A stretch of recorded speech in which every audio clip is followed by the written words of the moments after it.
para saber qué políticas se han implantado realmente en una legislatura, qué recursos se han destinado a las mismas, para conocer cuál es el estado de ejecución de las distintas medidas anunciadas por un Gobierno, la evaluación de las medidas y cuánto han costado esas medidas a las arcas públicas.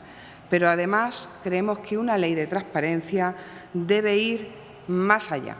Y por eso esta ley, este proyecto de ley que se lleva al Parlamento, va a prohibir expresamente una serie de conductas que se entienden o que entendemos poco ejemplares y que no pueden volver a producirse.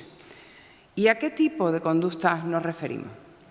Pues a que un Gobierno en funciones, por ejemplo, no pueda convocar unas oposiciones, o que un Gobierno en funciones no pueda nombrar a un tribunal o un miembro del mismo, del Ejecutivo, pueda presentarse a unas oposiciones convocadas por un Gobierno en funciones.